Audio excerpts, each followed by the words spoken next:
네, 성일종 국방위원장입니다. 지난 4일 호르무즈 해협에서 대한민국이 공격을 당했습니다. 대한민국 국민의 재산과 생명이 공격을 당한 것입니다. 지금 이 시간에도 호르무즈 해협에는 26척의 우리 선박과 160여 명의 우리 선원들이 발이 묶여 있습니다. 이들도 언제 공격을 당할지 모르는 위태로운 상황입니다. 우리 국민의힘 국방위원회 일동은 지금 상황을 사실상 전시 상황으로 규정을 하고 비록 많이 늦었지만 우리 정부가 지금이라도 강력한 대응에 나서줄 것을 촉구합니다.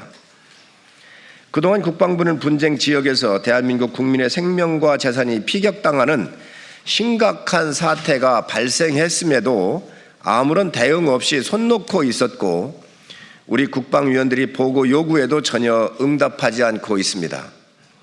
심지어 국회 국방위원장이 대면 보고를 2회나 공식 요청을 했는데도 보고할 것이 없다며 남의 일처럼 여기고 있던 것이 대한민국 국방부의 현실입니다. 대한민국이 공격을 당했음에도 은폐하기에 급급했던 것입니다. 우리 국민의힘 국방위원 일동은 정부에 묻습니다. 첫째, 청와대에서는 사고 직후 인명피해가 없다고 발표를 했었는데 어제 외교부는 선원 1명이 목뼈 부상을 당했다고 발표했습니다.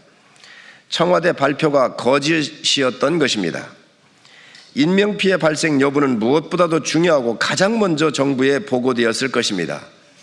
정부의 책무는 국민의 생명을 지키는 것입니다. 이 중차대한 우리 국민의 부상 사실을 은폐하고 있다가 어제서야 발표한 이유는 무엇입니까? 둘째, 어제 외교부는 CCTV 나무호를 타격한 2대의 비행체가 찍혀 있다고 발표를 했습니다. 그렇다면 피격 직후에 곧바로 확인할 수 있는 영상이 있었음에도 정부는 지금까지 피격을 부인해 왔다는 얘기입니다. 나무호는 중국 황푸원충 조선소에서 건조되었습니다. 나무호 정도 크기의 다목적 화물선인 경우 통상 15대에서 20대 정도의 CCTV가 설치가 되고 외부에 10대 정도가 설치가 된다고 합니다. 그리고 그중 6개에서 7개 정도가 기관실 쪽에 설치가 된다고 합니다. 나무호 선미의 계류갑판 쪽이나 조타실 쪽에 설치된 CCTV에 공격받는 영상이 찍혀 있을 가능성이 아주 높고 피격물이 선박 내부에까지 들어왔다면 엔진룸 CCTV에도 찍혔을 것입니다. 이렇게 나무호의 CCTV에는 공격당한 증빙 자료가 명확하게 기록되어 있을 것이며 당연히 나무호는 공격받았을 당시 기록을 즉시 확인하고 정부에 보고를 했을 것입니다. 정부는 나무호의 CCTV 영상을 언제 누가 보고받았는지 정확하게 밝히시기 바랍니다. 그리고 그 보고를 받고도 지금까지 피격을 인정하지 않고 있었던 이유가 무엇인지도 밝혀주시기 바랍니다. 셋째, 사고 직후 트럼프 대통령은 한국 선박이 피격을 당했다고 정확하게 표현했습니다.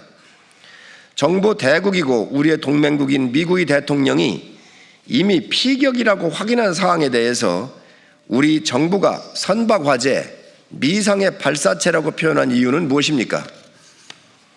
정부는 지금까지 미국의 정부 공유 제한이 없다고 말해왔는데 동맹국의 대통령이 직접 확인해 준 사안에 대해서도 정보 공유가 이루어지지 않았다면 지금까지 국민을 속여온 것입니다. 넷째, 소관부처인 해수부는 사고 직후 피격 추정이라고 보고를 했었습니다.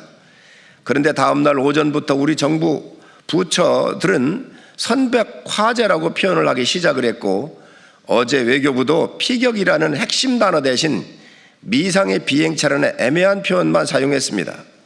국민을 속인 것입니다. 선박 화재, 미상의 비행체라며 국민을 속이는 표현을 사용하도록 지시한 책임자를 반드시 밝혀야 합니다. 과거 문재인 정부의 서해 피살 공무원 자진 월북이나 불상 발사체 같은 표현들처럼 국민을 호도하는 표현들입니다. 지시한 책임자에 대한 강력한 문책이 필요합니다. 앞서 말씀드렸듯이 호르무즈 해협에서는 나무호 이외에도 우리 선박 26척과 160여 명의 국민들이 있습니다. 이제 언제 그들이 공격받을지 모르는 상황에서 우리 국방위가 바라만 보고 있을 수는 없는 일입니다. 따라서 우리는 오늘 내일 중 긴급 현안 질의를 위한 국방위 전체회의를 개최할 것을 정부 여당에 요구를 했습니다. 그러나 여당은 소관 부처가 외교부이고 안규백 장관이 미국 출장 중이라며 국방위 개최에 동의하지 않고 있습니다. 민주당이 야당이라면 이렇게 했겠습니까? 이보다 심각한 국가 현안이 또 어디 있습니까? 왜 국방위 소관이 아닙니까? 국민의 생명과 자산이 공격을 받았고 동맹국과 정보 교류가 이루어지지 않아 발생한 문제가 국방위 소관이 아니라면 어떤 게 국방위 소관입니까? 정부 여당이 지금이라도 상황의 심각성을 깨닫고 즉각 응해 주시기 바랍니다. 1초도 미룰 수가 없습니다. 2026년 5월 11일 국민의힘 국방위원 일동.